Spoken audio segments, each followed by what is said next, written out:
There are 4 things about early Pennsylvania history that if you know them, it will help you so much in your research, you'll be astounded.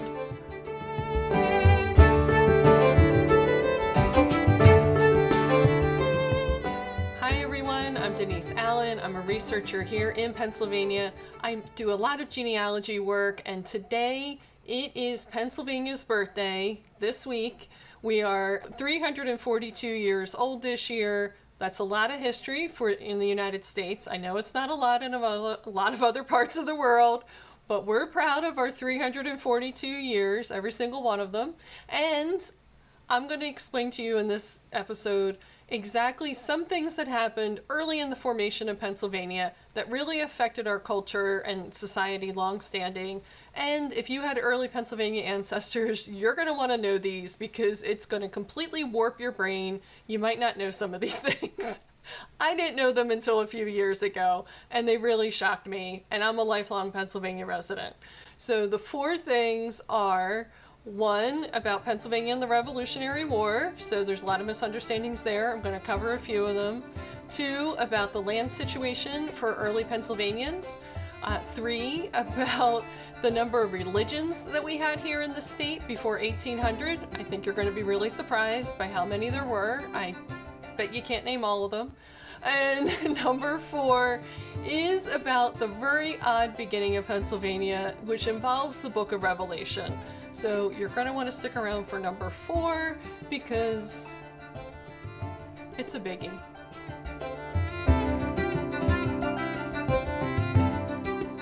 Now, the first thing a lot of people don't know about Pennsylvania history is particularly around the Revolution. The Revolution, as we know, 1776 is always the date associated with that, but the Revolutionary War actually occurred from 1775 to 1783. A lot of the bloody battles were fought in the Pennsylvania countryside, in and around Philadelphia, and so that affected a lot of people in terms of not wanting to be involved in that war. And I know that sounds strange because we think of Philadelphia as being the home of the Declaration of Independence and the Constitution later in 1789. But really, the people that lived in and around Philadelphia were having war at their doorstep, and they just tried to stay out of it. They tried to stay neutral. They tried to not pick a side, because if you pick the losing side, the repercussions from that were going to be harsh on you and your family. And this war went on for a very long time. The first amount of conflict and struggle around the relationship between America and Britain really began in 1765. And as I mentioned, the Constitution was not signed until 1789. That's 24 years of conflict. That's a generation. So people were tired. They just wanted to live their life. The way I can best help you understand this is the modern book, The Disaffected. This was put out in 2019 by Sullivan. I hope to have him on the podcast so we can talk about it. But I included a link to a presentation he did with the Athenaeum in Philadelphia just a few months ago about his book and his research. So I think it gives an important perspective that a lot of the people that lived in and around Philadelphia, again, not the majority, but certainly a significant portion, like 30 or 40%, had this attitude of just not participating in this conflict or war and not really picking a side. So a lot of people think, oh, I have Pennsylvania ancestors, they must have fought in the Revolution. No.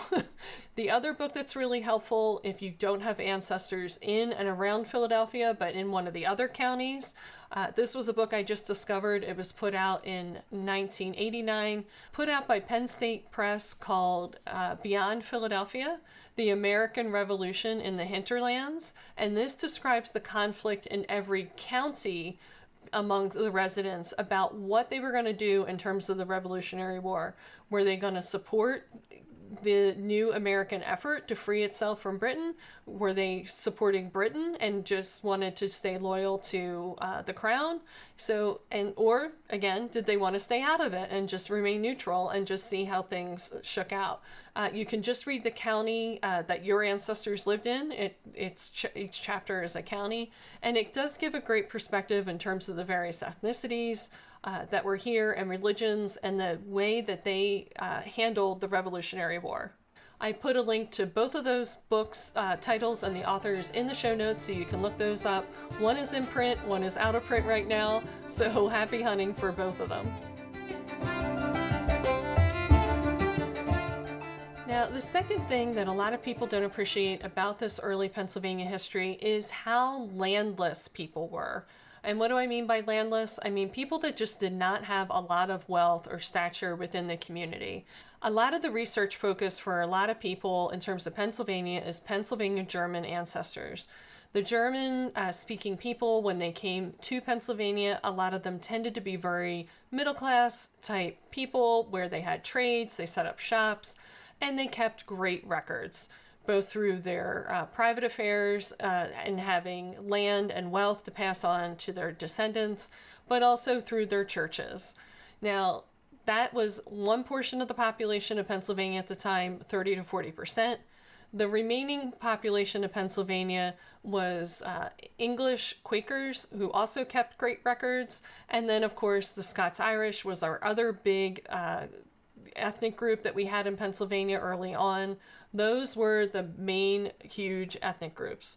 We also had a small African American population, both free and enslaved, and their records are equally as hard to find as these other landless folks. It is just really, really hard. So if you have ancestors that did not have enough wealth to pass on to their children or their spouse, they're just next to impossible to track, because those probate records and those land deeds are the way that we track people in early Pennsylvania.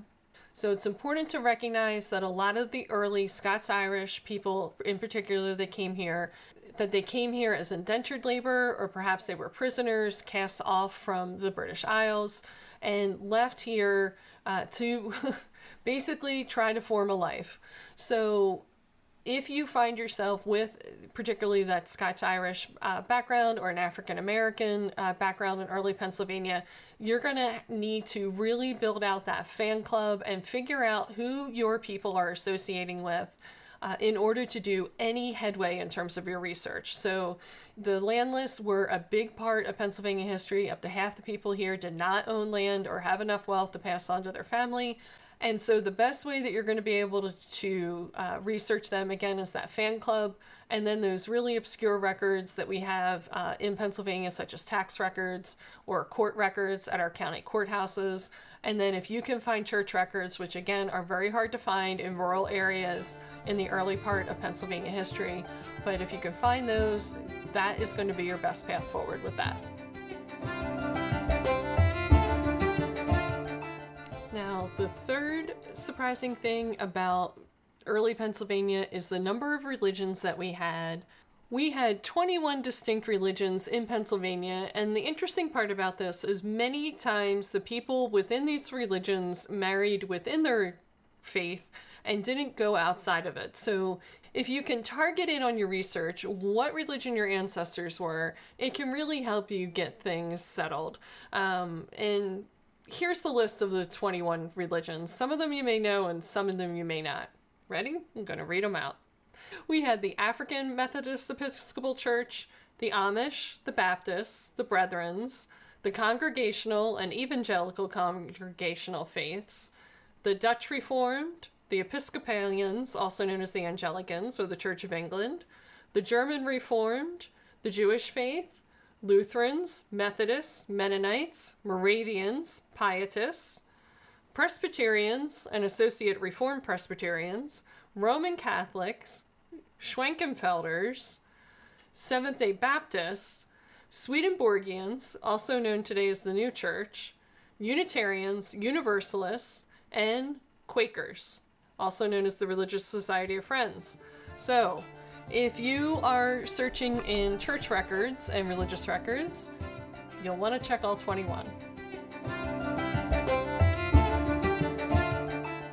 Now, the last thing that is shocking about early Pennsylvania history is how it exactly started and what William Penn's faith was. Now, we know that he was a Quaker, and we know he converted to Quakerism in about 1660. He got the charter for Pennsylvania in 1681 and came here in 1682. And he came here and named it Pennsylvania. We know the Sylvania, it has to do with woods. But it also had to do with the wilderness. And he felt, again, as a part of his Quaker faith and his intense reading of the book of Revelation and the book of John and the Old Testament, was that it was the end times. At the time that he came here in 1682, the book of Revelation was being played out right then. And Pennsylvania, being the wilderness, was specifically a part of Chapter 12, the women in the wilderness, and he felt that he and his people would be safe here when the end times came.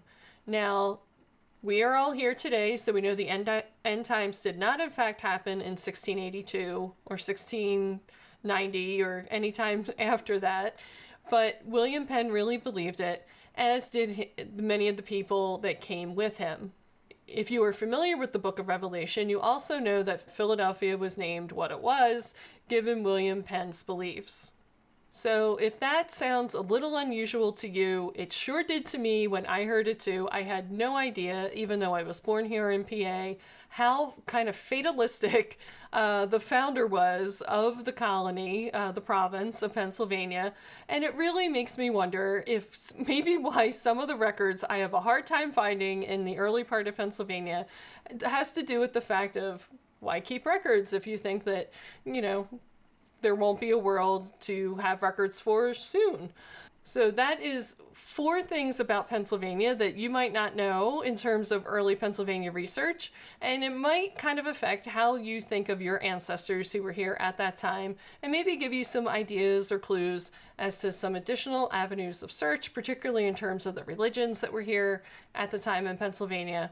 So my name is Denise Allen, and again, if you would like to learn more, I have a newsletter called PA Ancestors Discovery. The link is in the show notes, and I hope you subscribe and get more tips and hints on your Pennsylvania ancestors.